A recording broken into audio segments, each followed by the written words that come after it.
Oh!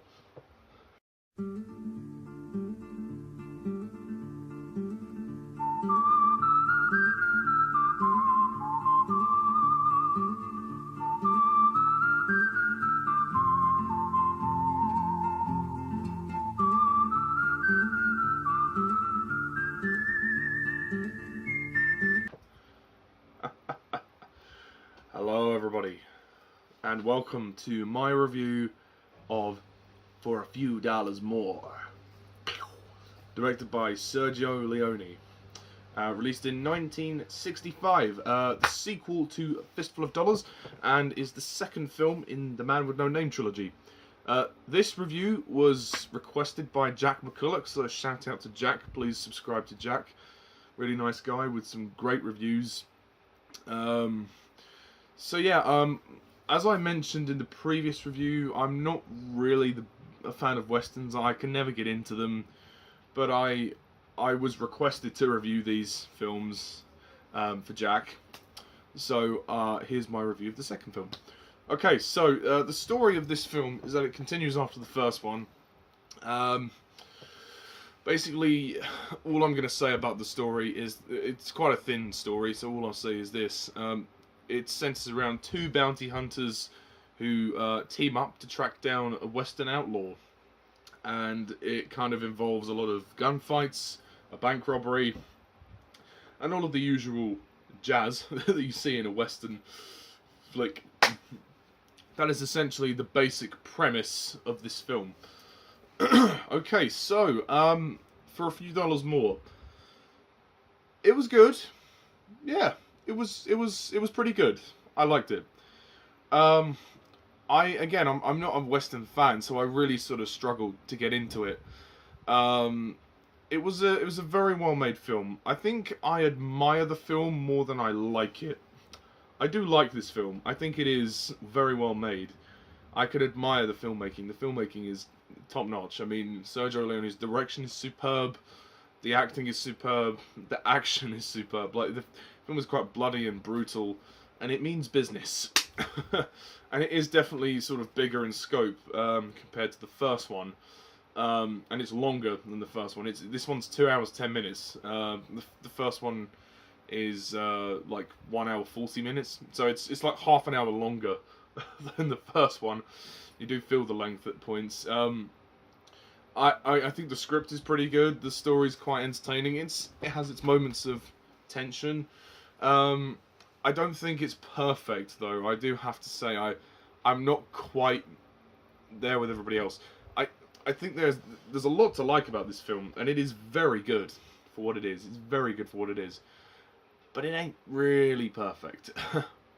The pacing of this film was a bit of a problem for me. The first half of this movie is very slow. Not much goes down. I mean, it's interesting. It's an interesting build-up to the rest of the film, but it does really take its time. And I do think, for all intensive purposes, that the film is slightly too long. I think 1 hour 50 minutes would have been better. I think if you shaved off 20 minutes, that would have been slick. But this is just a personal opinion. I think Clint Eastwood is absolutely fantastic in this film. I think he's actually better than he is in the first one. I mean, he still plays the same character, but I think his character is kind of he's actually gone further. He's killed a lot more people in this film, so he's wrestling with his kind of darker instincts and killing more people. And I wonder how we'll see him in the third one. How the third one will show the merits of his character. I think the locations are fantastic. As I said, the scope of this film is tremendous. And I think that all the locations they used are brilliant. There's a great shot when Clint Eastwood's character and a few of the others are riding off in the desert, and then the camera pans across, and then we see the sunset in the background. Some beautiful photography. The cinematography is fantastic, and this film has more of a budget than the first film, and you can tell that it keeps within the same style of the first one, but it is more visually and technically impressive because of its bigger budget. And I think that works. It does start to go on a bit. I think the third act really started to slow down for me. The pacing was kind of all over the place, slightly. The music is once again great. They use the same music as the first one. It works very well. There's not much else I can say. I can't go into detail because I don't really know this film as well as other films. Obviously, we have Leone Cleaf, who plays the villain in this film. He's very good. He's very interesting. He's very sinister with the part he has. I like the opening bar scene. That was cool. There are some great individual moments here, but I do think the pacing affects the film. And for me, the story is very thin. I'm not saying this needed to be an overarching narrative. I'm not saying that. And it's a Western, so it would be wrong for it to do that. But the story kind of was just... It was just pretty basic. You know, it was like, you know, bank robbery. I mean, I'm sure there was more to it than that. But to me, I didn't get the sense of much of a story. The characters were going from place to place. There was a lot of killing. And I thought, well, I liked the story. I don't really see much of it. You know what I mean? But that's not a detriment to this film, because this film is very well made. It's not perfect, but it is very good. In terms of how I rank it compared to the first one, I don't know. They're both pretty similar in quality. This one is more technically impressive because of its bigger budget. But I like the first one because it's very contained and it's very simple. This is also quite simple, but it tries to be more epic, which I guess it is. And there's a lot more killing in this one. Gradually gets darker.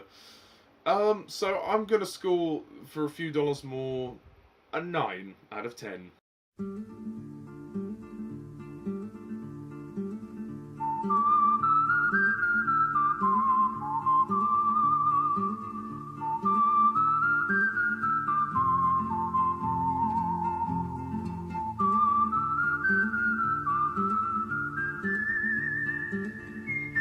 Yeah, sorry if my review's a bit brief, but I don't know what else to say. I'm not a Western expert. I don't really have much to say about this film. But yeah, no, it was a good second chapter in this trilogy.